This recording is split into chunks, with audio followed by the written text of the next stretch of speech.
So good morning, parents, students, and our partner university representatives. My name is Anne-Marie Abebe, and I'm the Student Placement Manager at Nubia Education. I'm also going to be moderating this virtual information session for our partner universities in Dubai. Nubia Education decided to organize this online event to create an interactive avenue for university representatives of institutions in Dubai and parents and students in Nigeria to discuss how the universities in Dubai have been adapting to the challenges caused by the pandemic. Parents and students want to know what the situation is concerning the forthcoming academic year in September. Are your programs going to be running virtually? Would you have a combination of a blended program, so on-campus delivery alongside virtual learning? And how are you going to manage health and safety, on campus? When students are able to travel abroad and resume their classes. So that's why we're here. The session will comprise of presentations by each of our panelists. Our panelists are entitled to 10 minutes each, where you'll be able to introduce yourselves and the universities that you work with, and then also elaborate on your individual COVID-19 responses. After the presentations, we will move to our Q&A session. For our parents and students, we've got a chat box here. So you can type in your questions at any point in time. And at the end of the presentation, I will then read out your questions for the panelists to answer. So I'm going to introduce our panelists. We have Francis Ojo, who is the Nigerian Country Officer for the University of Birmingham, Dubai. Hi, Francis. Hi, how are you? Very well, thank you. Yeah. Thank you for joining the session. We also have Doyin Bello, who is the Student Recruitment Officer for University of Birmingham, Dubai. Hi, Doyin. Hi, everyone. Nice to meet you all. Lovely to meet you, and thank you so much for joining the session. We've got Kim Williams, who is the International Executive for University of South Wales, Dubai. Hi, Kim. Hi, how are you, everybody? Good to be here. Lovely to have you on here. We've also got Tabo, oh, sorry, there's a fly. We've got Tabo Mafosa, who is the Associate Director of Enrollment for Master's Programs at Hult International Business School, Dubai. Hi, Tabo. Hey, how are you? Thank you for having me. Very well, thank you. Thank you so much for joining the session. So I'm now going to pass on to the Nubia Education Executive Director, Mrs. Rose Omonugu. Hi, everybody. Hi. I hope you're excited to be here. I am. Definitely. I just want to give you a very brief introduction of who we are, Nubia Education. For some parents outside Lagos and Abuja that don't know about Nubia, Nubia Education is one of the leaders in education placement in Nigeria. We have been in the business of placing quality students from Nigeria to top universities globally. In 16 years. For 16 years, we have been in existence. And we have placed so many students from Nigeria to UK, US, Canada, Australia, Netherlands, Germany, and Dubai. Now we're just we are new in Dubai market, and that is why we want to create the awareness in Nigeria of Dubai. So we've been placing students from GCSE up to PhD level. So any level that you are looking for, we are here to help you. Nubi works with the local schools. We work with top boarding schools in Nigeria as well, and sixth form colleges, having consulted for about 3 or 4 of the sixth form colleges. So our team is made up of seasoned educationists, counselors, and market-driven staff who have very sound knowledge of Nigerian markets, education markets, and the study destinations of our students.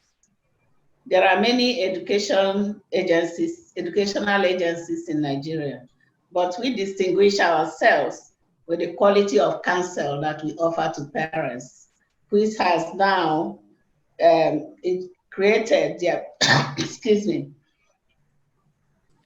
and we are happy with our parents. We have gained the confidence of the parents whose word of mouth has contributed immensely to our success story.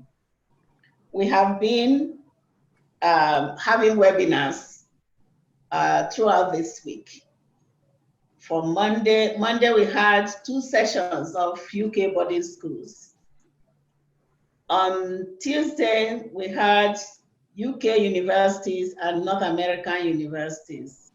On Wednesday, we had Canadian boarding schools. On Thursday, we had US boarding schools. And yesterday, we had the pathways. Today, we are having Dubai. Dubai market is very important because, as you all agree with me, it's new in Nigerian markets as far as study destinations are concerned. And so we need to create the awareness for Nigerians to know that, to hear from you, how safe is Dubai for Nigerian parents?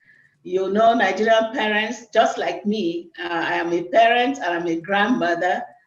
What matters most to us, we are very protective of our children. What matters most to us is the safety of our children. So we have called together everybody here because we all know the uncertainties that accompanied this pandemic and all the worries and questions the parents have been asking. Some of them we can answer, some of them we can't answer. And that is why we decided to have this forum of stakeholders so that everybody will talk and tell us what is their concerns, and you will now answer the questions. So I wish everybody a very informative session. I hand over to Amari to continue. Thank you for listening. Thank you very much, Ma. So once again, I would like to say a big thank you to all our panelists for agreeing to participate in this session. It's a Sunday morning and you know, we're just so grateful to have you on here and to spend your precious time with us. So without further ado, I'm now going to ask for our first presenter to deliver their presentation. So we don't have an order for the presentation, so I'm just going to call out randomly. So could we please have Kim Williams of University of South Wales, Dubai, go first? Thank you. Thank you very much. Like I said before, really happy to be here. I have got a short presentation, so I'm just going to share my screen if that's okay. Yes, that's fine, Kim. We can see your screen. Okay, bear with me a second. Okay, so just okay. So yeah, I'm Kim Williams. I'm from the University of South Wales. We have a campus in Dubai as well as the UK. So I'll just quickly introduce, for those that don't know much about our courses or our campus, and then I'll go on to talk, like we say, about what measures we have in place, and then I'm more than happy to take any questions. So we are based in Dubai South, the campuses. We're a specialist campus specialising in aerospace engineering, aeronautical engineering, as well as some business and computing courses as well. So undergraduate, we've got courses in aircraft maintenance engineering and aeronautical engineering. These are full-time courses, so students will study Sunday to Thursday, and they are available this September. We've got foundation years available for those who need it, but we also have the option to study year one as well. All the modules and all our teaching team are specialists in aircraft maintenance engineering or aeronautical. We don't have any, for example, mechanical engineers who are adapting their knowledge. It's all very specialist, so students get that specialist knowledge right from day one. We've also got a top-up course, which we have a September and February intakes for. These are 2-year courses. These are a little bit different in that they are block delivery, so students would typically study 1 or 2 weekends per month. They are pretty much designed for students who are actually working full-time, so that they can, so they're working full-time in Dubai, but they can also study alongside as well. Important to say that our courses have professional accreditation, so they have EASA accreditation. So basically, to be an aircraft maintenance engineer, students need a license to practice, and this is embedded within our course. So moving on to our postgraduate courses, for this September, we have a MSc in cybersecurity, and also in our February intake, we have cybersecurity again, as well as logistics and supply chain management, procurement, and aviation engineering and management. Again, these are block delivery, so students would be typically working and then studying 1 or 2 weekends per month, because we appreciate there's a lot of professionals in industry who want to get the qualifications as well as working. And important to say, we're based in Dubai South, which is, for those of you that aren't aware of Dubai South, it's a big business park dominated by logistics and procurement employers, so offering lots of opportunities for employment. Also, a couple of courses that we are working to add to our portfolio soon. We're looking to add an MBA Global and also a BSc in International Business and Management. They are under development, subject to approval. Hopefully I can let newbie know, and therefore via that channel to give you more information once we know more on these ones, but these are not for this September.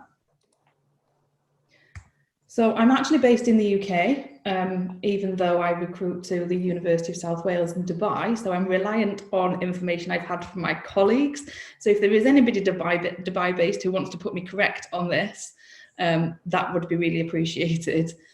So as I understand it, transport is now running at 100% capacity where masks are mandatory. So trying to keep passengers as safe as possible.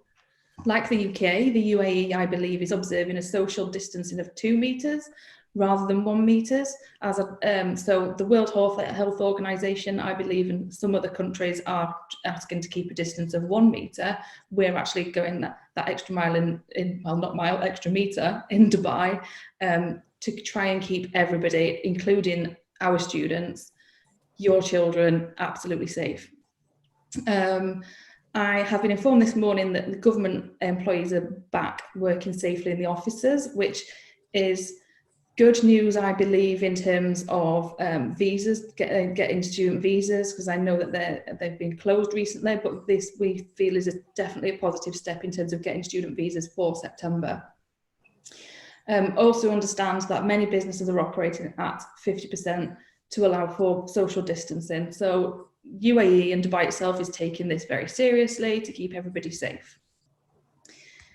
In terms of what you can expect at our campus in terms of the situation that we're in come September, obviously there's a lot of things beyond our control, but we're already putting in place everything that we possibly can in terms of keeping students safe, but keeping them learning at the same time as well.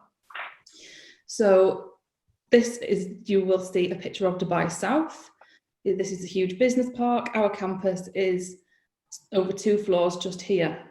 So once students arrive at Dubai South, there are security and government officials taking people's temperature to make sure that there's nobody coming into campus that is at risk of being positive for coronavirus.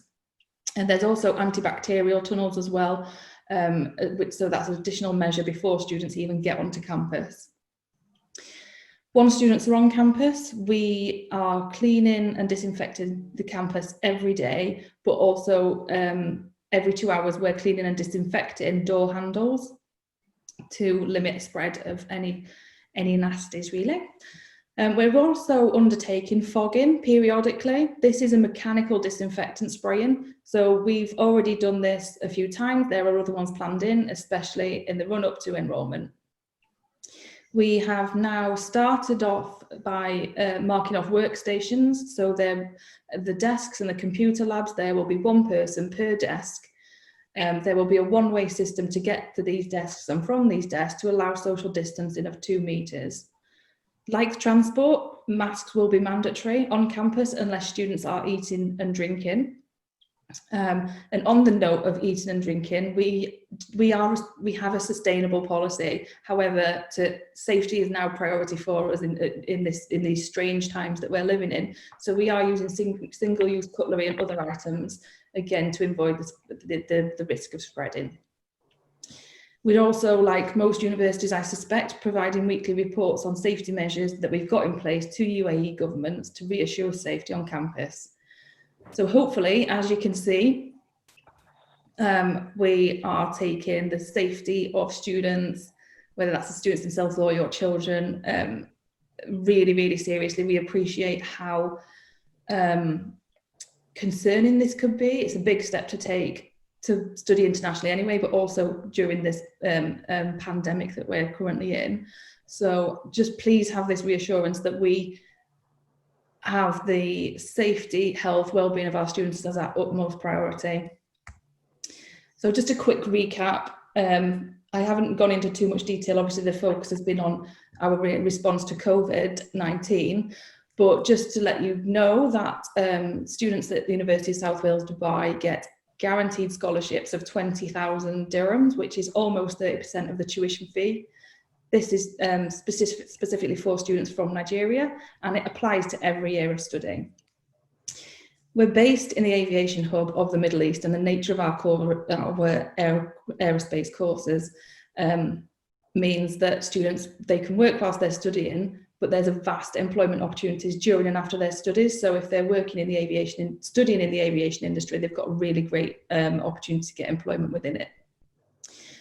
I know somebody was just mentioning that students are looking for the opportunity to study in Dubai and then maybe transfer to the UK. We do have UK campuses, so if you or your son or daughter were looking to study in Dubai, for example, in the first year, they can absolutely then transfer to the UK, as we offer the same courses in the UK. The only thing around that would be they would need to be able to get a UK visa. So getting the visa to study in Dubai wouldn't guarantee them a visa to study in the UK, but we can work with students on that. And it's also a very simple visa process. I don't know if anybody's thinking of studying in the UK. It's quite a complex process. The process to study in Dubai is much more straightforward, and we help students with that every step of the way. So I will stop talking in just a moment. I just wanted to mention these are my contact details. If anybody wants to contact me anytime, anyway, you'll see my WhatsApp on screen. I can share it in the comments as well if that's allowed. What's really important to mention as well is we've actually got Nigerian students on campus at the moment, and we have one particular father who is very, very supportive of us. If any students or their parents would like me to connect them with either students or parents from Nigeria, absolutely get in touch, let me know. I think it's really important that you can get reinsurance from us at a university, but also other people that are currently experiencing the University of South Wales in Dubai. I hope that was helpful. I will stop sharing now. Thank you very much for your presentation, Kim. Yes, it was of course, very helpful, very useful, very informative to learn about your specialist campus. And also, I'm sure very reassuring for parents to know that you have stringent hygiene and health and safety protocols on campus to ensure the health and safety of students and your faculty. I mean, from your presentation, we've learned that life has, sort of gotten back to normal in Dubai, with 100% of your government workers, resuming at work, so I believe, just listening to you, parents will see that Dubai, is a safe destination in spite of the global crisis. Okay, so we're now going to move on to Francis Ojo and Doing Bello from University of Birmingham, Dubai. Yeah, thank you so much, Han. Let me first of all start the problem and everything over back to Doing basically. My name is Francis Sojo. Once again, I am the country officer for the University of Birmingham, Dubai, and basically UK as well. My job responsibility is to help every Nigerian student, also the Ghanaian student wants to study at the campuses, basically because of the Dubai sake now, so I would say Dubai. I would say we have one of the most flexibility when it comes to entry requirement. And also, we have another options for students. If they don't want to study in a UK campus, they can actually go to Dubai campus as well. I would rather say as well that we've got about 25 to 30% scholarship for every Nigerian student who wants to study with us. That's another opportunity, basically. And right now, I think I could hear from Kim very well that based on the information that I had even from Doing and other guys from the Dubai team, Dubai is actually very safe. And I mentioned the other time that they were able to contain or manage the COVID-19 situation very well compared to other Western world. So that's another attractive major destination right now for every Nigerian student and Ghanaian student. Based on my understanding and based on the information I've had from the parents, basically, they rather want their kids or probably that wants to go to Dubai right now and study. Mrs. Nobi said something the other time that Nigerian parents, African parents, they are very, very, very strict in terms of them sending their children abroad when it comes to their safety. So I would say for Dubai right now, the safety is actually very secure. And for the University of Birmingham, Dubai, being the only Russell Group university in the city of Dubai, we have all the facilities in place, including the accommodation, to make sure that they are well taken care of, right from Lagos or Abuja to the international Dubai airport, and we've got some airport pickup as well, just to make sure that they are safe, basically. If you would allow me 1 or 2 minutes, if I could share my presentation, my slides, would you want to do that for me? Just 1 second.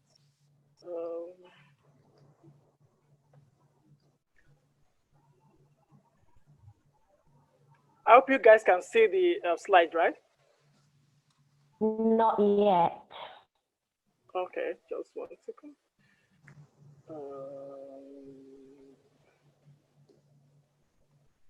Okay. Sorry. Okay. Can you see now, right? You can see now, right? Hello, can you all see now? Yes, it says you started. Yes, we can see it. Okay. Then, yes, a world-class, yeah, thank you. A world-class British university in the global city of Dubai. Yes, top 100 university in the UK and also Dubai. We try to replicate the teaching quality, the research quality that we have in Birmingham, UK, and transfer that to Dubai, basically. So what we're trying to do, not only that we want to have only that in the UK, but Dubai as well. Dubai economy is actually growing, and we need a lot of African students, basically from Nigerian parents, to send their kids abroad, to send their kids to Dubai to study. I've got some different ideas from the parents saying that Dubai is only well known for shopping and for tourist destinations, tourist centers across the world. But the situation is actually changing now. The Dubai government has come to say, we want to dominate the education of the whole world and also the economy. And they're working on that as well. Also, University of Birmingham will be opening our new campus come 2021, basically, with the capacity of almost like 15,000 to 20,000 students. And we are the first red brick university in the UK, and just trying to transfer that to our Dubai. Let me quickly go through it. Why the University of Birmingham, Dubai? Yes, world-changing research, which I mentioned. Our academics are global experts in their field. Yes, not only that they're lecturers alone, but they've worked in different organizations. It's all about combining the theoretical and practical aspect together to help the student. Donny could testify to that as one of our alumni, basically. All the lecturers, they've worked in 500 photos organizations in the whole world, and they are lecturers, the combination of the two. That is why University of Birmingham is actually far different from other universities across the world, being a research-intensive university. Students will have access to, students and probably will have access to Birmingham, Dubai. They are providing you with one opportunity, in one of the most dynamic and fastest growing economies in the world. As I've said, everybody wants to that close about 15 million tourists goes to Dubai every year for different reasons. And being that we have a university, the University of Birmingham is one of those Russell Group University in Dubai. That's an opportunity for those tourists as well, not just only to go there for tourists or shopping, they could go there to have a world-class education. That is what University of Birmingham is ready to give as well. Then let me quickly go down. Year 2 exchange opportunities to the UK campus. Yes, as I've said, students could come from Nigeria or Ghana to our year 1, and then they could cross to our Birmingham campus if they want to have the feels of the 2 campuses. They could do 1 year with us and do 1 year in UK and probably goes back to our Dubai campus for their final year. And also, if they're able to get a scholarship ranging between 25 to 30% scholarship each year, they could transfer the same back to our Birmingham campus. So we have that flexibility. If they should come to our Dubai campus for first year and they get a scholarship and transfer the same scholarship from Dubai campus to our UK campus for second year, and at the same time, they could go back to our Birmingham campus Dubai for their final year, basically. We have that such flexibility. It will help the student, even in their CV, anywhere they go to in the world, if they are looking for job opportunities, they could say, I studied in one of the best universities in the world, the Russell Group University, top 100 university, and I experienced these 2 campuses almost at the same time, Dubai and the UK. So we have such opportunities, and we are actually very proud of that. Then why Dubai? One of the best cities in the world. More international branches. Of course, we have Southwest, we have Erotwat, we have some Murdoch, we have some schools in America as well. But the University of Birmingham will try as much as possible to differentiate whatever we are doing in the hub city of Dubai, basically. We are the only one now that are trying to set up our university, which is even a good one for us, and we're actually very proud of that. In terms of accommodation as well, we've called that for every international student from Africa wanting to study with us. I'm sure Donny will be able to talk about that later when I give her the opportunity to do that. Then Dubai is the 4th most visited city in the world. I made mention of that. I won't be surprised by next year, Dubai will be the 3rd most visited countries in the world for different reasons, basically. I'm aware that the immigration of Dubai would like to extend the visa stay, maybe from 2, 3, 4, 5 years. That's an opportunity for African students as well. Study in Dubai, stay in Dubai. Yes, UK just reintroduced post-study work in the UK right now for every student, study and stay for 2 years. But Dubai, they will have more than that. That's an opportunity. Return on an investment. You study there, you stay as long as you want. That's an opportunity. I'm so blessed that Birmingham could think way forward and say we need to have a campus in Dubai. And we work closely with UAE government to make sure that we deliver accordingly. Then let me proceed. Yes, students can actually fly from Abuja or Lagos to Dubai through Emirates or any flight they would prefer. And it's just about 6 hours. So at least the navigation is actually very okay. Then most of the courses that we offer, yes, we don't have all the courses in our Dubai campus, just like we have in the UK.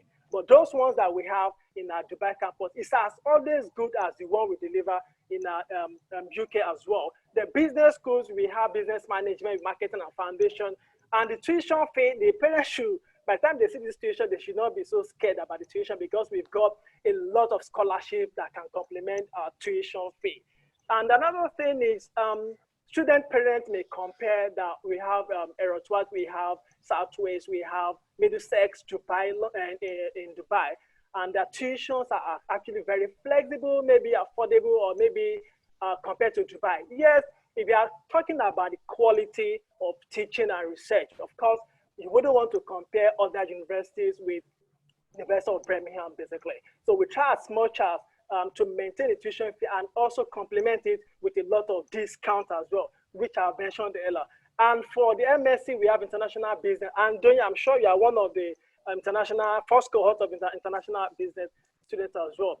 We have accounting, we have economics, we have banking and finance, we have computer science. Yes, artificial intelligence. We are actually that's actually one of our strengths in Birmingham, UK, and we replicated the same thing in our Dubai campus as well. So we have mechanical engineering, we have education programs. Yes, Dubai right now, I'm sure they are looking for professional teachers right now across the world. So for whoever student that have studied this program in our Dubai campus, we have such opportunities to stay and work in the Dubai basically. We have psychology and we have law program. We have LLM right now. If student doesn't want to study LLM in our Birmingham campus, UK, they could actually do that in our Dubai campus basically. So this is what we are using right now. This building is what we are using right now in Dubai. And by the time we open the new campus with a capacity of 15,000 plus, then I'm sure it should be a good one for everybody. So this is the new campus. You could see this is our new campus right now, one of the best and the best and the best in the whole of Dubai, basically. And accommodation, I'm sure Doyin will be able to share a lot of our experience when it comes to accommodation. Outstanding scholarship. Yes, I made mention that students could get 10, 15, 20, 30, and 50%, which we call Provost Academic scholarships, basically. This is how it works. Every good scholarship comes with a good results. For example, for students that will get 50% and above for year one, we need to have A-star AA or A-star AA from their subject across the board, all right? These scholarships can be maintained for first year, second year, and final year. For students with ABB, or yes, ABB, could get about 25 to 30% scholarship, an additional 10% scholarship if they were able to pay their deposit on or before 31st of July. And our deposit is just 5,000 AED, equivalent of almost like 500,000 naira. Because I believe that 1 dirham right now is almost like 105 naira for 1 dirham right now. So they could have such opportunities once they pay their deposit on or before 31st of July. Additional 10% to that 25% scholarship. The 25% scholarship is actually an automatic scholarship for Nigerian and the Ghanaian students, basically. So on top of that, another 10%. That makes it 35, 40, or 60 if they're able to get 50% scholarship. Then student visas. Yeah, everybody knows that if you want to study in the UK, you have to put some money in the account for 38 days, apply for IHS, apply for tuberculosis, do this, do that. At times, you have to pay super priority or priority visa. Everything will be amount to almost like 1 million, 1.5 to 3 million naira. But for Dubai, it's as easy as anything. You don't have to put any money in the account. You don't have to do pay for IHS. You don't have to do tuberculosis. Of course, there are some forms that we have to send to you that doctors will have to sign, confirming your medicals and all. And Dubai visa is actually very, very flexible. Actually flexible. And University of Birmingham Dubai team will help you to process the visa so seamlessly. So we have such opportunities as well.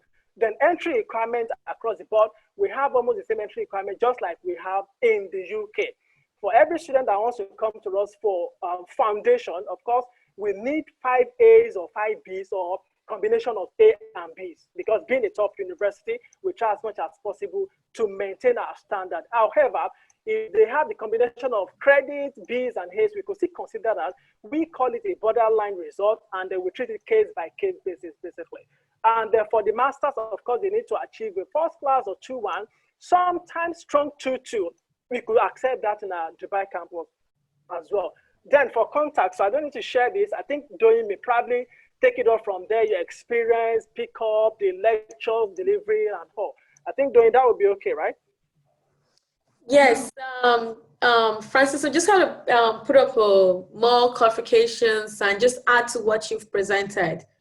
Okay, so can everyone hear me clearly? Yes, we can. Thank you, Doyin. Okay, so in addition to what Francis has mentioned earlier, when he's talking about, I'm going to take it gradually. First and foremost, I'm going to talk about our response to the COVID situation. Being in Dubai presently, and this lockdown and government regulation started in March, first week of March. So since then, our students have started online learning. So we have a platform that gives the student the ability to connect with their lecturers or their professors on a one-to-one basis. It's called the Canvas. So they use the Canvas to be part of their learning and their education. And aside from that, our well-being team has also been part of the students, such that the well-being team follows up with them, gradually know how they're doing on a one-to-one basis, if it's convenient for them. And we all understand the travel restrictions, the ban, and the social distancing, the regulations on meter. Presently, we don't have any students on campus because according to the UAE government, it has not been certified yet. So working with this, with the Ministry of Education, the UAE, and the KHDA, so we're looking forward to what the next steps would be like at the moment. So chances are the preferable option will be, since all the travel bans and restrictions have been lifted, they're going to give students the option of if you want to be in campus or not, or if you want to indulge in the full experience, because there are some students that are susceptible to this COVID, the disease, and they wouldn't be found in the campus. So, and still all the regulations, the meters apart and the students apart. Right now, just the staffs are working. We have a 30% capacity at the moment with all the regulations. The school is cleaning out the doorknobs 247. You wear your mask. If you want to use gloves, it's optional.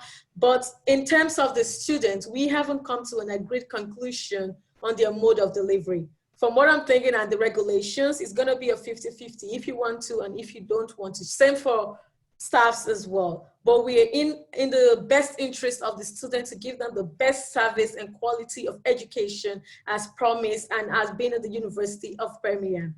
So the country is safe, security, health-wise, and also they also are in tune to health insurance with their student visas as well. So let me now take it back in addition to our ranking when it comes to teaching. We have what we call the Teaching Excellence Framework, and we are gold for it. And the Teaching Excellence Framework just basically explains the systematic quality way of teaching. And if you attain gold, it shows that you are not just concerned about teaching students and letting them go. You also help them in their career progression, which is what we do at the University of Birmingham. And we have a strong careers network team that helps students with internship to get experience in Dubai, and as well if they want to do that in the UK. The exchange program we have, we don't literally call it transfer, we call it exchange, because it's just 1 year of exchange they will be doing. So this is how it works. Compulsory, all first-year students must be on campus. Then second-year students would be in the UK. Second-year student in the sense that they also have to fulfill their requirement, because not all students that haven't met up the CGPA requirements will go to the UK. But majority of the time, all the students usually make it up to their expectations. And they go in, then they come back for their third year, because the third year has a lot of workload for them during the process of their study, and they have to come back and do their dissertation and graduate properly. And they also have the option of where to graduate as well.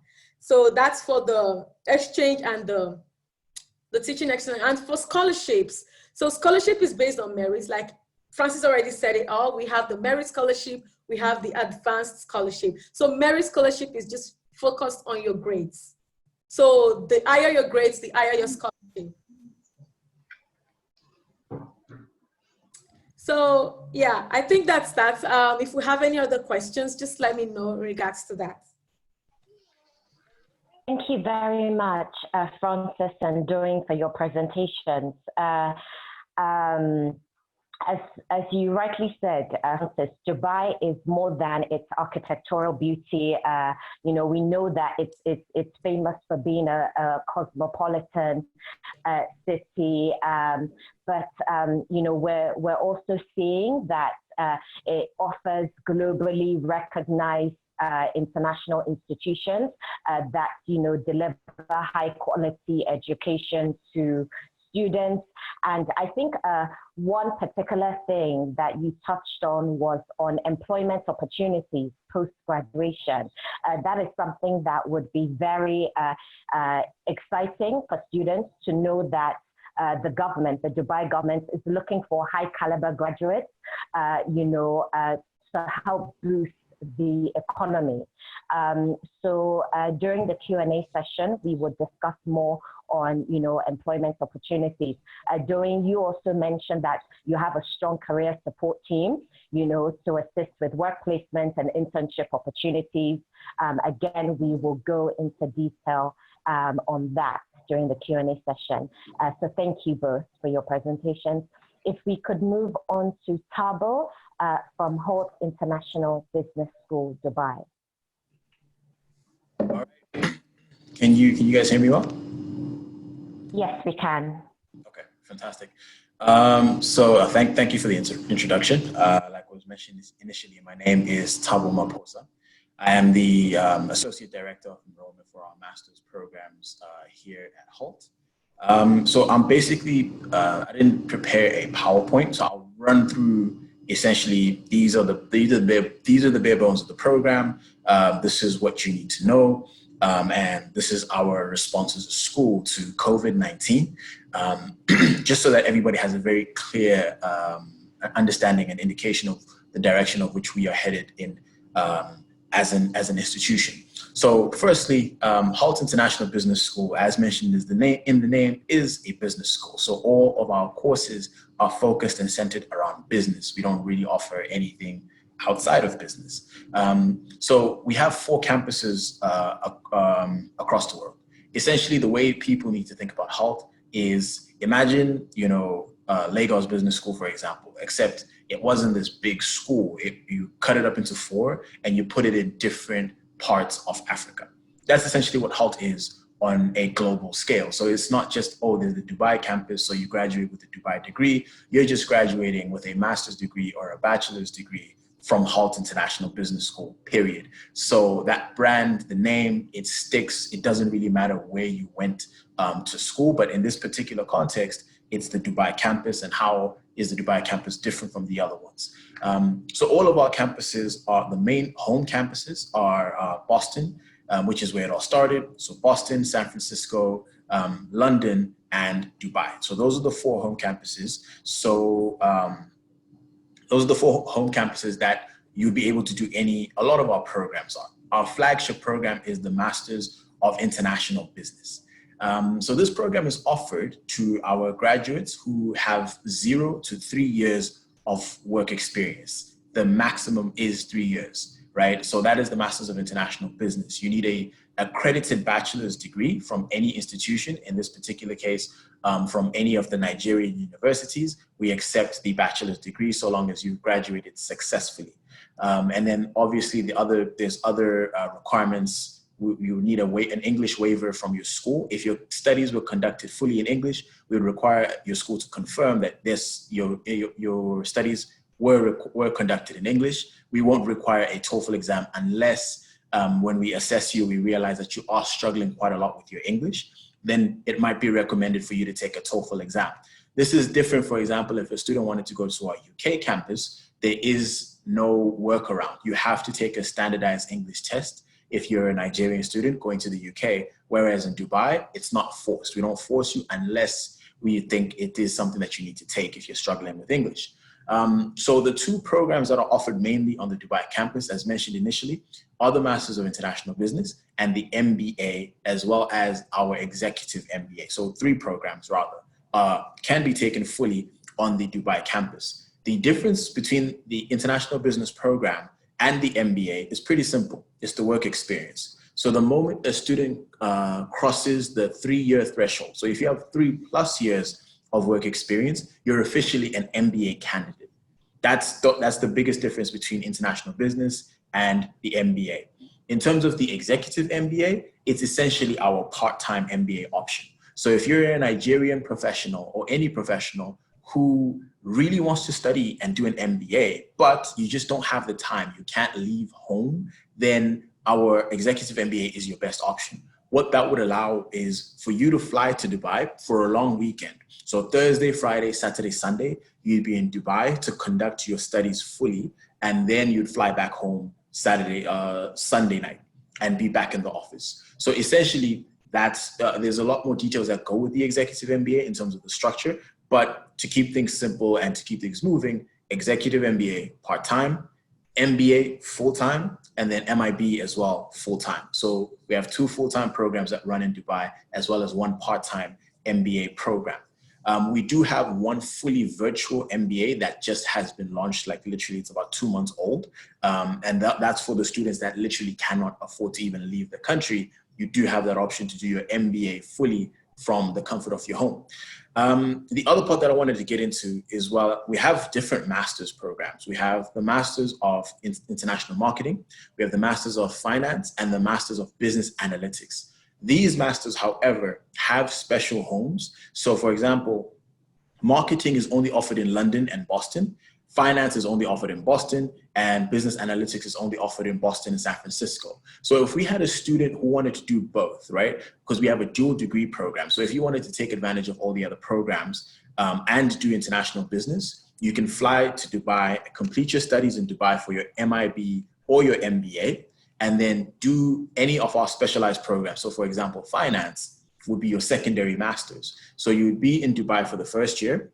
And then if you do the dual degree program, it becomes, instead of a 1-year full-time master's degree, it's a 1.5-year program. So you would spend for finance an additional 6 months in Boston to finish up your second degree. So you'd be in Dubai 1 year, and then you'd be in Boston for 6 months. If you wanted to do marketing, right? So international business or an MBA with international marketing specialization, so graduating with 2 fully accredited master's degrees, you'd be in Dubai for the first year. And then once you've completed your MBA or MIB, you'd rotate over to London, for example, if London is the campus that you wanted to pick.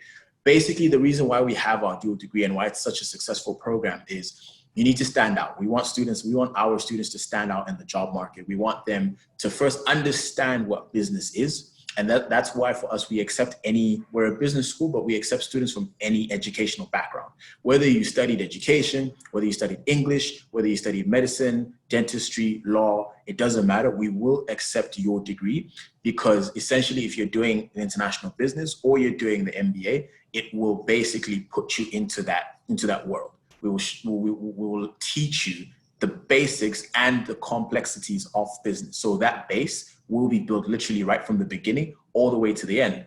And that's what would allow you to then do those other masters, so a master's in finance. So that's how you could be a law graduate and then wind up with international business and a degree in finance, because international business or the MBA will give you the necessary base for you to be successful in a master's of finance. And that's how our students are successful in, some students even do a triple jump, which is changing 3 different, parts of your professional career all in one go, right? So that's kind of how we get that done at Hult International Business School. Our professors, because I've had students' parents come to me and say, oh, but like, I don't want to send my students to Dubai because, what if the Boston professors are better or the London professors? Our professors rotate. So just like the students have the opportunity to rotate and jump around globally, our professors do the same thing. Our professors teach in London and they'll come and teach in Dubai the next year or go to San Francisco. So literally you'd be able to move around just like the professors, and that's what ensures the quality all across the board when it comes to the learning of your child or of a certain individual. That's how we ensure that standard is met all the time. When it comes to the other part of the program, if you did international business or the MBA, your first 6 to 7 months will have to be in Dubai. And then after that is done, the next step would be to you do your electives. For your elective courses, you do have the option to rotate. So once you get to the elective season, which is usually around May, when you get to that point, you do have the option to actually go from Dubai to London to San Francisco. We have 2 smaller campuses, one in New York and one in Shanghai, China. So literally we do have a global reach that you would be able to take advantage of. And that's the whole point of Hult International Business School. So now if I move on to our actual COVID response, like a lot of my colleagues have said, Dubai has dealt very, very well with COVID-19, in my opinion, compared to a lot of the rest of the world that got hit hard. It started off pretty scary. I live in Dubai myself, so I have, literally been there throughout this whole time. I flew in just as the lockdown was starting in Dubai back in March, and they've handled it pretty well. They've done a lot of testing. I think at this point we're over 2 million tests that have been conducted across the whole country. Like Kim said initially, the social distancing isn't 1 meter, it is 2 meters. As a school as well, we're also enforcing that rule. So we are fully prepared for students to come back in September. We're fully prepared for the students to come back in. Secondly, we're just waiting for, the government to kind of give that okay and say students can return physically to their campus. They haven't given that approval yet, but we do think that is coming. We have a thermal scanner right at the entrance of campus that's going to be scanning students. Security has been upped and people will be able to clean. There'll be regular cleaning of the campuses, especially the bathrooms and a lot of common areas. All that has already been put in place. But the biggest key will be masks, which are mandatory in the country anyway, and social distancing.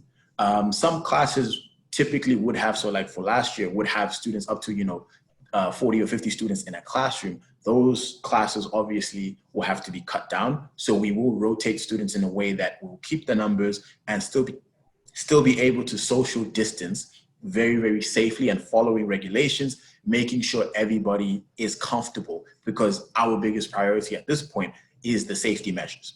One new thing that we've introduced in the response to COVID is initially we wouldn't allow students to have any online options with any of our full-time programs.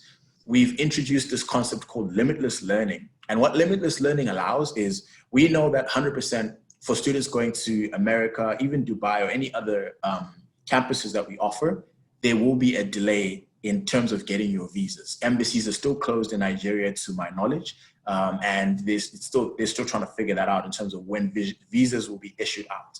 And if that's the case, and let's say school starts beginning of September, but you still haven't gotten your visa, then what we have launched is a platform where you will be able to start your studies and you will not be left behind, and you'll start them virtually. And this is also to ease the minds of parents who aren't too sure. We get to August and they say, you know what, I'm still not sure what the climate is. I would rather my child stays at home. We've offered the option for them to start virtually. So all the way even up to December, the program will run for 8 months. I recommend a student tries to get to campus as soon as possible, because you do need that interaction. You do need that level of familiarity with your peers and your professors. But if a student or their family doesn't think it's safe at the moment and they don't want to delay their plans, they will start virtually. We have a brand new virtual platform. It's not going to be Zoom. It's completely new. Literally, like if I was the professor, the board would be behind me. We're going to have as close to the classroom feel as possible. The professor will have everybody's names in front of them, and it will be more responsibility to the student to make sure that they know the material. And that's what we call limitless learning. And the moment that you get your visa, the moment that you can get a flight out of Nigeria or wherever you are, you can get to any campus that you need to get to. So in this particular context, you can fly to Dubai. If there is any delays and Emirates isn't flying to Dubai maybe until October, it means the whole month of September, you would be studying virtually. And then the moment that you can get a flight, you can fly out to Dubai. In terms of the rest of the country, like I said initially, they're doing fantastically well. A lot of businesses are operating. The government gave the green light for the private sector to operate at 100% capacity. So private businesses can operate at 100% capacity, provided they can still social distance and not endanger any of their employees. The cases have been coming down. Literally every single week, we're probably at 100 less cases than we are, and it's trending downward. Initially, it was to curb the growth, and we've plateaued, and now from all indications, it is curving downwards in terms of the national data that is out there. So in my opinion, for a lot of students who had plans to go to the UK, to go to the US, a lot of them are now coming to our Dubai campus, and the whole hope is, let me spend some time in Dubai, 6 months, 7 months, 8 months, and then I can do my second degree in my originally intended campus. From an employment point of view, absolutely fantastic. I think our host did mention that she will touch on that in the Q&A, but quite frankly, we do have fantastic employment results. About 87% of our students are employed within 3 months of graduating from the program. This is across all 4 campuses. And the average salary for our students was about roughly, adjusted for each country, you're looking at essentially about $60,000 per annum for the average. That was the average salary reported back by our students who are now alumni. And then the last thing that I kind of wanted to leave everybody with is at Hult, we believe that learning is a never-ending thing. And because of that, we have this thing called lifelong learning. For all graduates, whether you're undergraduate or postgrad, you are entitled to one free course every single year for the rest of your life. As long as you're a graduate, you're entitled to one free course to come back in the summer and do one free course. So let's say you did a specialization in marketing, and then for some reason, you just need a little bit more in finance. You needed to find a short course that you could do over the summer to buffer your knowledge in finance. Come back to school, come back to your school, come back to your alma mater, and you'll be able to take that course every single summer as long as you're a Hult graduate, because we believe learning never stops. And hopefully I've covered all the basics as well as our response to COVID. And I'll give it back to you. Thank you. Thank you very much for your presentation, Tabo. So we've now come to the end of our presentations, and I'd just like to say a big thank you to each and every one of our presenters. It's evident that Dubai has managed the pandemic situation exceedingly well. As Tabo mentioned, it's wonderful to hear that the cases are drastically reducing, every week. So parents and students, have heard you and now know that Dubai is a safe study destination in spite of the global health situation.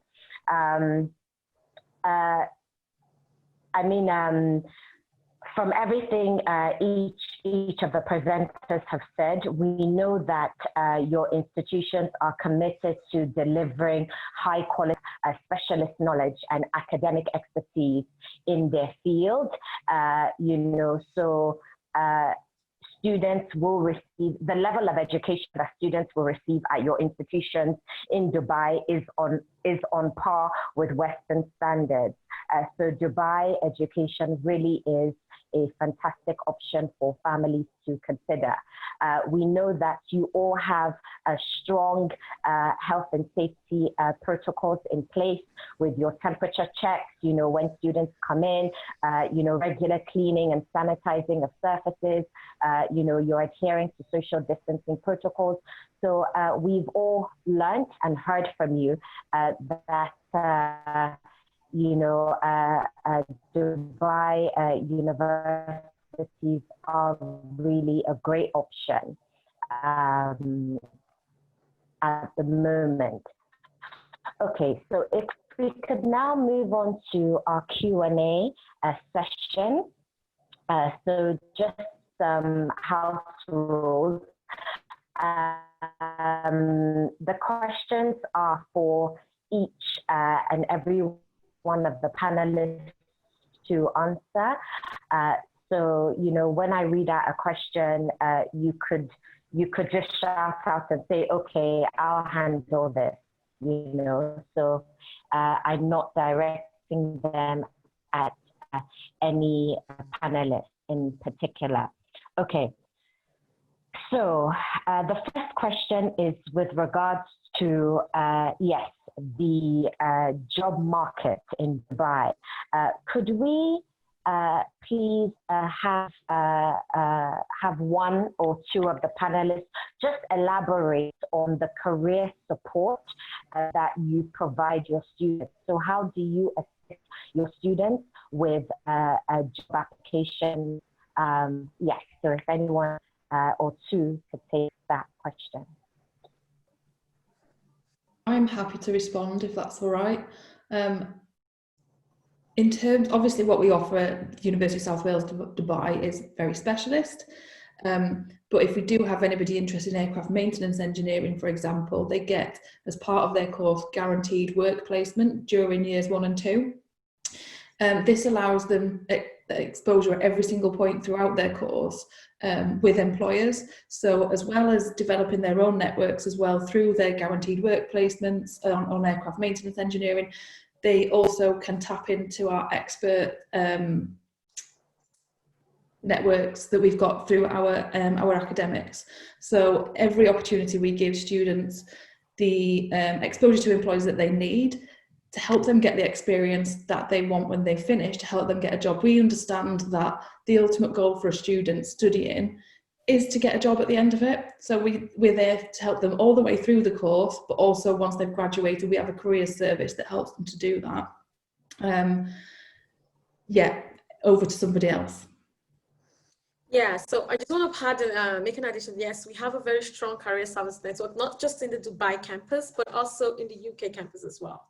So, and in addition to that, so we help these students with good internship placement, because prior to graduating, most organizations usually seek for work placements, so work experience. So this form of internship, they use it to gain a certain level of work experience before they delve into the labor market. And also we have a program called the Business Management with Marketing and Year in Industry. So you're not just studying, you're using 1 year of your entire academic year to work. So you do that during the summer period. So we have a program that facilitates that, facilitates that process as well as voluntary internship placement. And there are always weekly internship or monthly internships, career built-up sessions that we encourage our students to participate. Even we have virtual open day. And prior to this COVID, prior to this COVID situation, some of our students were engaged in virtual internships. So they're already used to that. So even if at now most companies are not willing to take people in physically, we also have the platform to allow them to do their internships virtually as well. Thank you so much, Kim and Doing. My apologies, I was actually logged out of the session a few seconds ago. So I, in case anyone was trying to get my attention at that point in time. Okay, so we all know that the pandemic situation has drastically affected, the way teaching was delivered. Students are, primarily used to receiving on-campus instruction, but, come March of this year, institutions around the world were forced to close, and teaching, had to be transferred online. So we have a question from a parent who wants to know how, were there any challenges? If so, what were the challenges? How were the challenges addressed? And what was their mindset and reaction, towards having to complete, all their classes and, all their teaching and learning online. So okay. any one of the panelists could take this one up as well. Yeah, so thank you, Dan. Please go ahead.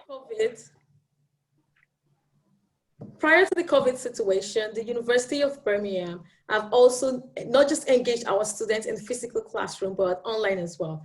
For instance, in my program where I studied international business, prior to the start of a new module, we usually have an online session. So the session was basically just a total interaction between the students and the lecturer. So we already have this in place. And as well as I mentioned, we have virtual internships, virtual webinars. So we are stationed to equip ourselves for online measures already. And so when the COVID situation happened, all we did was just to integrate and continue the process. So we just integrated and continue. Yes, there might be, there might be some student that it might be a total change, and especially what they're used to. But prior to my presentation earlier, I mentioned about the well-being department and support team that are there to give these students 24/7 support. So, and in the end, and from feedbacks from all the students, it was a splendid session for them. They literally had 0 to none complaint, and because the professors were there to support them, the school, the well-being team, and we as member of staff were also there to support our students, irrespective. So we had the system already. It was just to integrate the system, and we're working on developing our systems to be better and better each day.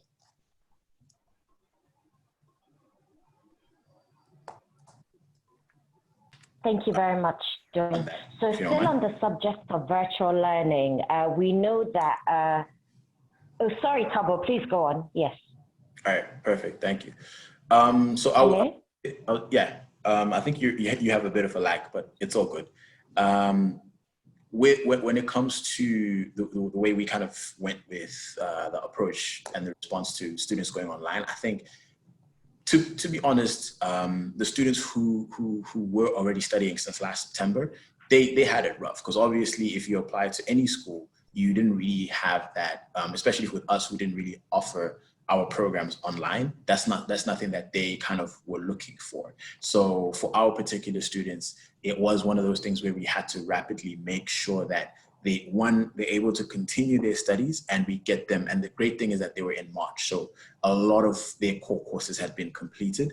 And a lot of them were completing up what we call the Future Challenge, which is where we ask our students to basically put together everything that they've learned through their core courses, and it comes into one project where they essentially work as consultants for any big firm out there that would be working with us that particular time. So for example, last year it was Mercedes. Mercedes was one of the companies. Johnson & Johnson has been the other, was Siemens, depending on the campus. We have one of these companies come in, give the students a project that they have to use all of their knowledge from the past couple of months and through their core courses and come up with strategic solutions for these companies.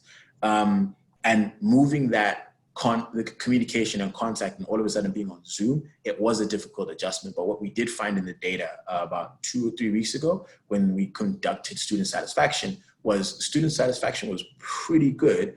In fact, almost on par, if not right on par, and a bit more than last year, which obviously is for the students that understand that this was unforeseen, nobody could have seen it coming, and we've still been able to be on track. Where other schools completely did shut down, our students are on track to graduate by August and come into, a job market, or they're going to continue to do their second degree and keep studying if they feel like the option to kind of go into the job market right in August is not there. So at least on the Hult side, that's kind of how we went about it. And then using that data and that information is how we created this new virtual platform. Unfortunately, it doesn't have like a fancy name yet, but we just call it our virtual platform to really increase that student satisfaction and really have them get that virtual, as close to real life as it can be, whilst the world is catching up and borders are opening up and we're returning to a life of normalcy, but also condition them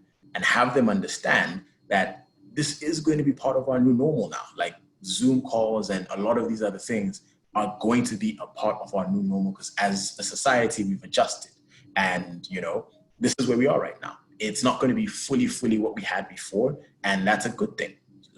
Life is going to be consistent change. And this has just been an opportunity for a lot of those students to experience that change firsthand. And we've been happy that we're a school that's been able to equip them with the resources necessary for a post-COVID society. Thank you very much, Dorian and Tabo.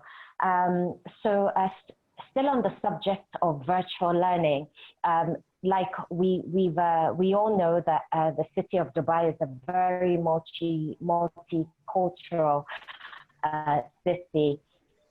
And you naturally would have a diverse student cohort for your individual programs. So students who went back to their home countries when the crises began, and had to continue with their studies online. How were you handling the challenge of different asynchronous learning? Where students could participate in live classes, and interact and connect with their peers and lecturers, or for those who, yes. On different time zones, were you offering like pre-recorded classes, so students could access teaching content, on their own time zone?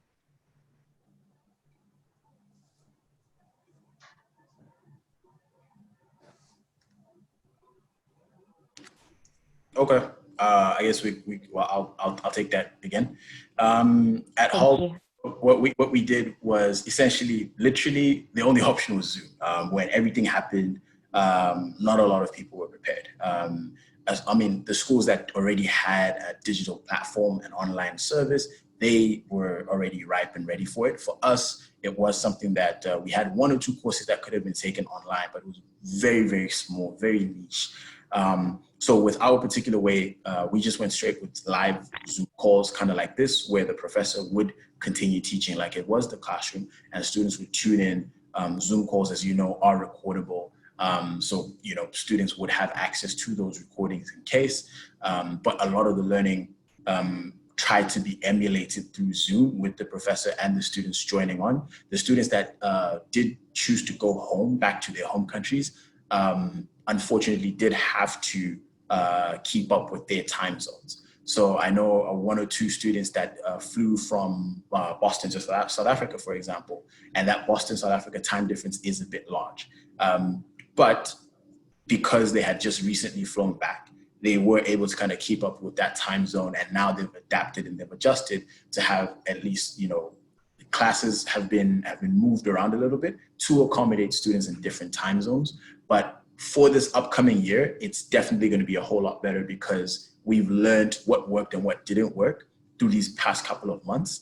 And what's now going to be implemented is, for example, with the limitless learning that I spoke about initially, students have two time zones to choose from, which would be the Americas time zone, and the other one would be the Eurasia time zone. So you kind of pick a time zone that works best for you, and it really won't matter where in the world you are, whether you're on campus or you're in your home country, you will have access to the teaching.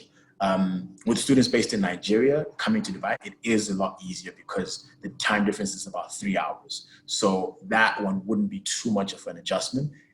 So I think that's how we kind of handled things. You know, we had to adapt quickly for the students that were currently learning, but thanks to that, we are more than prepared now for anything that would happen from September onwards. Yeah, just as mentioned earlier. Yes, please go on. Yeah, just as mentioned earlier, we already had an online platform that was there already. Even normal teachings, even the physical classes are usually recorded, where students can go back and revisit. And we have some students outside the country, so they were also given these guidelines. And the good thing about the lectures for these students is that if you have you need one-on-one conversation meetings with your lecturers, they are always on deck to help you with the process and to give you that support, the recordings, and we understand the time difference. So it's been a struggle for some students, but in the end, a lot of them quite adapted finally into it. And I also mentioned our well-being support system has been there for these students. So, and in terms of assignments, projects, we have this opportunity for students to get extensions for extenuating circumstances. So it has been very flexible and helpful. And we understand that these students need to get all the educational tools they need and resources to be able to graduate. Thank you very much, Tabo and Doing. Okay, so this question is with regards to financial, the availability of financial support for families who are unable to afford the full cost of education as a result of the pandemic. So what I know, Francis Ojo, University of Birmingham, Dubai, as well as Kim mentioned the scholarship opportunities, you know, available to international students. So yes, if we could please touch more on discounts, financial aid, you know, that's available for students, considering the challenging times that we're now living in. Okay. Yeah, okay, continue. You go first, Francis, you go first. All right, thank you for that, basically. The financial aid that we have, I wouldn't want to say that, but we have some discount to help the students as well. Last year or previous year, we had almost like 100% fully funded scholarship that covers only the tuition alone. But due to one reason or other, we have to cut it down to 50, 25, 30% basically. At this point in time, I'm not sure if you could probably do more than that, highest more than 50% of the tuition fee. And as I've said earlier, it has to do with academic merit-based scholarship. If you deserve it, you will get it. But getting hate, I can't really say anything about that at the moment. Probably I mean just need to double check basically, because I don't want to give an information that will come back later and say, Francis, you mentioned hate. What I could say is discount 25%, 30%, and 50%, which can be maintained throughout the years of study. Okay, so from a University of South Wales point. Thank you very much, Francis. So for the University of South Wales, our tuition fees, for example, for aircraft maintenance, engineering and aeronautical are 65,600 dirhams. All students from Nigeria get a guaranteed scholarship of 20,000 dirhams, so that's almost 30% of the tuition fee. So the fee to pay would actually be 45,600 dirhams per year, for example. So whilst the cost low, we don't compromise on quality either. In terms of our rankings, we are 6th in the UK for aerospace engineering, and it's that same faculty teaching in Dubai. In addition to the scholarships, we also offer interest-free payment plans. So students only need to pay a 25% deposit in order to secure their place. And then they can pay the additional outstanding fees in equal 25% installments every 3 months, so they can spread the cost of studying throughout the year. Thank you for that, Kim. I just wanted to confirm, so the 20,000 dirhams scholarship that you mentioned, is it automatic? It is automatic. It is, so when a student applies for the course, it's based on nationality, and as students from Nigeria, they would automatically get that scholarship applied. So when they get their offer letter, they will see the tuition fee with the scholarship applied, and then the fee to pay, as well as information about the fee instalment plan. Oh, that's great. That's a fantastic offer. Okay. And it's also applies to every year of study as well. Sorry, please, could you repeat that? It applies to every year of study, so they'll get the scholarship guaranteed in years 1, 2, 3, 4, however long they study with us for. Fantastic. Oh, that's wonderful. Thank you. Okay, I wanted us to please discuss on the student visa application process.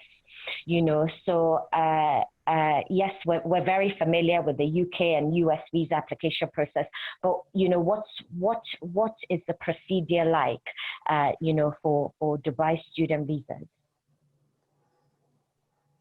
Francis, I know you mentioned that, you know, students, there's no bank statement requirement, you know, but what sorts of documents, you know, are required, you know, what's the fee structure like, what's the timeline like, you know, how soon are visas processed, etc.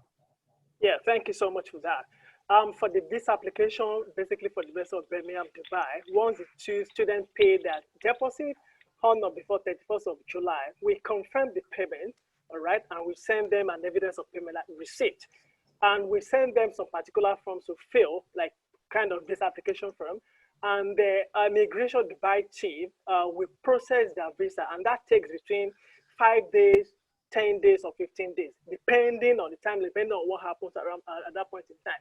And the tuition fee or fees for the visa is usually between around 1,000 to 3,000 AED, which I will double check. Probably it must have increased or not, which I will double check basically. Or do you want to say something on that? Yeah, for the visas, yes, for the visas, it's just after the students get their unconditional letter and they've done their registration. In the UAE, the universities serve as the sponsor for the students, not the parents. So that's why Francis mentioned no need for additional financial details from the parents, because the university will serve as a sponsor. And for it's a yearly basis in which there will be renewal for the undergraduates. Then for the postgraduates, looking at the British system, and most of our master's program are usually 1 year, you get a 1 year visa. So sponsored by the university, which comes with your insurance as well, your Emirates ID. And also, it's 3,000 dirhams for early application. So because most students don't, if you get these emails and follow the process as soon as possible, 3,000 dirham for early application, then it's when you you start registration late, you will be considered for express entry, which is usually on the I side, but we usually encourage students to start their visa application process as soon as possible. Thank you very much, Doreen and Francis. So yes, it's very good to know that the university assists students with the visa application process. I mean, in general, families are always a bit, fearful of visa processes. They worry if the visa application will be refused. So it's great to know that every step of the way, students have that support from the university visa compliance team. I'm now going to pass on to Mrs. Omonobi, the Nubia Education Executive Director, who's also received some additional questions. Thank you, Mary. Okay, I have questions. This is not from the students, but from me. The progression law in the UK, where you have failed your first year or your second year and you are not allowed to progress. How do the universities that have campuses in Dubai handle the cases?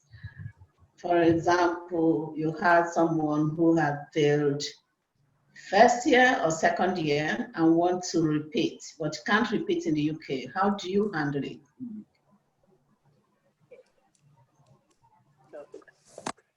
There's no progression law in Dubai, so what do you do to such students? Okay, so let me just take that question. Our first cohort, I haven't done the graduation for undergraduate students just yet. So we understand this law. So that's why, because due to the number of students presently, the university has a system whereby they identify students that are not really doing well in their first semesters. So we need to talk to them. What's the problem? What's going on? If they had to, if they're sick, they can't retake the exams. We make sure they retake the exams, having in mind that they can go pass to some certain percentage when you're retaking, because there is a law with that. So right now, I don't think we have any students in the Dubai campus, but I can always check if we have that kind of circumstances. But prior to that, and prior to us to allow students to withdraw, we start giving them all the support they need from the first week of study. So because we don't want that, it's a whole lot of process after the visa process, a lot of documents being signed, the contract. So for us to be understand the needs of our students. So that's why the needs of our students come first. And the cohort in Dubai is smaller compared to the UK. We have time to give all these students this attention they need before situation arises. Yeah, thank you. In addition to that, everything comes from the entry requirement. That's the first step, basically. So that's why we put it at either A's or strong B's or first class or 2-1. We check that. Also, for the student support, each student we have access to at least lecturers, and we give them an allotted time in case they are struggling right from the beginning. So for such top university, finding such students that have been struggling from the beginning, yes, there are some, but it will be difficult, because they try as much as possible to work on that right from the scratch to the middle level. But I'm sorry, I haven't really got my answer to my question. The question is this. Somebody is studying, doesn't have to be in University of Birmingham, is studying in England, and he has failed first year and want to repeat that first year, but he couldn't get, there's no progression, so he can't get visa in the UK to continue. Because we have had such cases, and we have many cases like that. I'll give you an example. We had a student that had failed first year in, is it University of West England? Somewhere in Bristol. We had to place this child to University of Middlesex in Dubai. She repeated the first year in University of Middlesex, finished from Middlesex, and went to do the master's in Sheffield. So if such, what do you do for such students? many things would have, some things would have happened, some circumstances why the child couldn't do well where he was, and he wants to repeat. He had come back to Nigeria and is processing admission to Dubai. The question is, you haven't had that case, but that is one of the cases we have in Nigeria, with many students who cannot progress because the visas could not be extended. Well, let's go to another question. Hult University, I didn't seem to get your duration, the duration for your MBA. Hult? I was sorry. So our programs, our International Business Masters and our MBA, if it's full-time, it's 1 year. 1 year full-time master's programs. Full-time is? Full-time meaning that you're not working part-time. I know. How what's the duration? 1 year. 1 year. Yes. And then for executive MBA? For the executive MBA, it's a 2-year program because it's part-time. A 2-year program. Okay. Okay, I got this information from Harriet Watt, and I want to know whether it applies to any other university. I'm sorry, they are not able to be here today, but I know they once told me that postgraduate students can work full-time during the day in Dubai and study full-time in the evening. Is that Yes, absolutely. Because I can only speak for the University of Birmingham, Dubai. For postgraduate students doing full-time, your visa allows you to work in free zone areas. So because in the UAE, we have free zones, and we have like, the free zones are like internet city, media city. You're allowed to work in free zones area. The way the classes are scheduled, mostly evenings and weekends. So if you want to keep a full-time job, it's very, very possible for you to do that. okay? So that's as well. plus for Dubai market. Can I just add to that as well? We've actually designed our courses at postgrad around students being able to do that. Like Doyen says, our students can work in free zones, and we deliver our postgrad courses Thursday to Saturday so that they can basically fit studying around that full-time work. Okay, Kim, I must say that I like the point you brought out about the strength of your university, because that has been my counsel to the parents. I always say to them, you look at a university and where they are strong, because really and truly is the subject that matters for choosing a university. You look at the strength of the university. Some universities are very strong in some areas. Some are, departments are not strong, even if you are Oxford or Cambridge. You may have some departments that are not strong. So I always advise parents to look at the strength of that university vis-a-vis the course that you want to, the child wants to undertake. So I'm talking to parents here because if they know me, they know that has been my preaching, for choosing a university, especially at the undergraduate level. That subject is very, very important. So I'm very happy to all of you have brought out so many good things today. University of Birmingham with your beautiful campus, and you still want to have your own. Is it your building? What you want to have now? Yes, come 2021. Okay. And we're committed to making it one of the first smart campuses in Dubai. Okay, all right. Okay, over to you, Mary.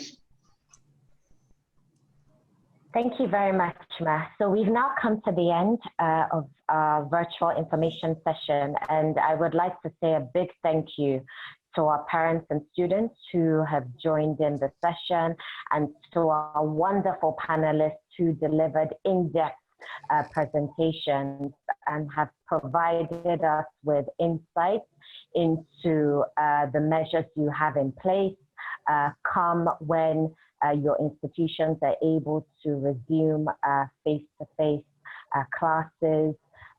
We know that you have strong protocols in place to protect your student body. We know that you're committed to delivering a challenging curriculum that will set up your students for success.